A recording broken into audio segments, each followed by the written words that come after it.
And let's talk about saving seeds to save you money. Now, we are in the early to mid portions of July. Why would we want to save seeds now or prepare to save seeds now when, one, why would we want to do it when we can just go to Seed Savers Exchange or go to your local independent garden center or whatever, get the El Cheapo seeds? Why would we want to save our own seeds? Well, one benefit to saving your own seeds is even if they are the El Cheapo seeds, you are getting a better quality seed and you're going to save money. So when you grow that seed, you're growing it in what seed it is. You're growing it in your little ecosystem in your backyard or front yard or whatever. And that seed has likeliness to be more acclimated to your ecosystem that you're saving. Right. You know everything about that seed. Like, if you raise your kid, you kind of know what's going on. Kind of the same thing with the seeds. Not sort of, but kind of, maybe. But you want to save your seeds, and we want to start saving them now, or at least preparing to save our seeds now, because it's not just plant the seed, grow the plant, and then sometime in August, September, hey, we're going to save some seeds. There's some preparation and some knowledge that goes into this. We're going to go over some plants, some vegetables, and some fruits that, you can save seeds, no problem at all. There's other ones that are a little more difficult, and there's some that we would advise you not even to try to save because of a variety of different situations that will not be positive for the seed in which you're going to grow from that selection that you save from. So I guess we should get into not all seeds are able to be saved the first year. If you have leeks or onions or beets or Swiss chard or carrots, and there's some other ones that are biennial. Biennial means? Biennial means that it seeds the second year of growth. You have to leave it in the ground in order for that to happen. So you're sacrificing that harvest this year, letting it overwinter, and then allowing it to grow again. And then that's when the seed production occurs. We've got some leeks that we are doing that with. It was just kind of the way it worked out. We didn't particularly designate those leeks to be saved for that type of situation. Parsnips are another one. Kale is another one. Broccoli, cauliflower, cabbage, those type of things. Kale, all will seed that second year. But again, you may not want to sacrifice that harvest this year or that plant this year and let it overwinter and take up space. So that may not be the best selection of seeds for you to save seeds from. Now, we can save one of the most popular plants that people will grow in their garden, which is? Tomatoes.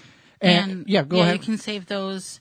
Now, the other thing is that sometimes you have to kind of do a little preparation or planning or whatever to save seeds. For example, tomato seeds, they have that gelatinous slime, whatever you want to call it, on the seed. The seed, that slime seed coat. Yeah, the seed. It's a protective, Yeah.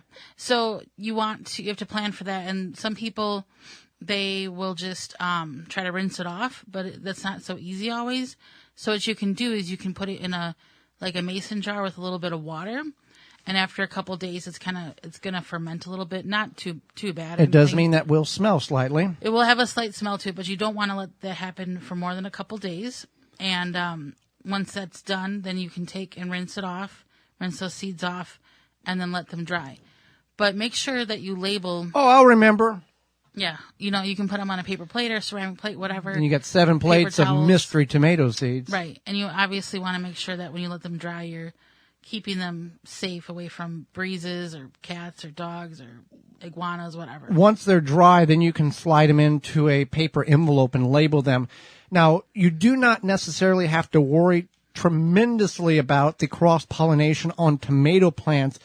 There may be the small percentage, like 10% of a chance that they could cross-pollinate, but most likely they will not. And if they cross-pollinate, you've got a new species that's a tomato that may be much better than what you had. Another easy one is beans. Let the plant go to maturity. Let the beans dry on the pod, on the plant. Boom, you got bean seeds. Pretty easy. You don't have to worry about those cross-pollinating. Lettuce, radishes, you let those go to seed, flower. When we say bolt, if you've got lettuce or radishes in your garden right now, that is what's occurring. The radishes, benefit on the radishes, you can eat those green pods if you allow them to dry to a dry cardboard styrofoam consistency. When you pop them open, there's going to be about half dozen seeds in those, and those can be saved for the next year. Or if you just allow the plant to do what it does, those will fall on the ground, and we had a good selection of them that naturally seeded in the front yard garden from last year. And we've got these big shrubs of radish plants that are going to seed. So we've got plenty of radish seeds. So we just kind of let those go to the natural progression there.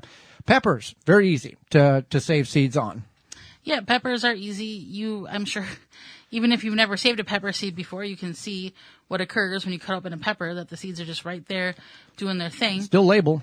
But you want to make sure you label. You do want them to dry out a little bit, but you want to label them, especially if you grow hot peppers and sweet peppers, because you cannot tell the difference. And all of a sudden you're slicing up a hot pepper and you put it on your pizza and your mouth is on fire. Or you touch your eye.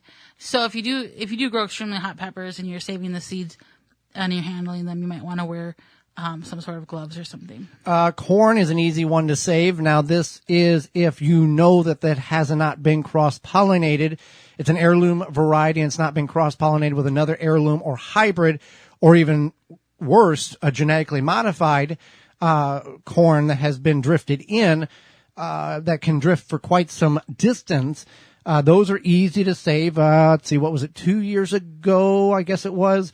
We had grew a couple and we saved one for seed. We ate a couple for seed, and it was a white-eared corn, but there was one orange kernel in that whole ear. So there was a cross in there somewhere. Another one is squash. If you have multiple varieties of squash, pumpkin and zucchini and Hubbard and all these other types, it will not affect the production of the plant this year. If you plant a Hubbard next to 8 other varieties of squash, you're going to get a Hubbard. Now, if you save that Hubbard seeds, you may get some type of morph of a zucchini and a pumpkin and a Hubbard and a dumpling because of the cross-pollination. This holds true to cucumbers as well. If you have one variety and only one variety, and you save the seeds from that variety, you're fine.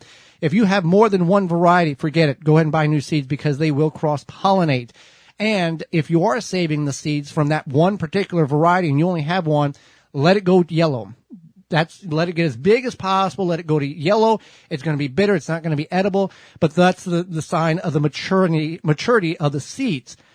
We see a lot of pictures on social media right now. Why is my cucumber yellow? And it's very large. It's yellow because you've waited too long to harvest. And it's not going to be that edible. It's going to be very, very bitter. Whether you're growing a pickling cucumber, a market more, a lemon cucumber, a white cucumber, whatever the case is, you want to harvest it at a smaller size so the plant continues to produce when it comes to multiple harvest of that type of plant. Right. And then there's also things like watermelon. And if you grow that watermelon, you want to make sure that it is something that you can save the seed on. So most of them you can, but you can't just take like a watermelon from the store and grow that from seed. Yeah, there's some challenges, especially the seedless watermelon. Even though there's a seed in it, it's a whole different type of production there. But watermelon, they can cross, so you kind of want to make sure you've got one variety if you are fortunate enough and in an area in which either you grow like a Saskatchewan watermelon, which is a softball size, a little bit bigger, that's more compatible to the northern climates, or you're growing the big 60, 80-pound watermelons down in Mississippi, Texas, that type of region.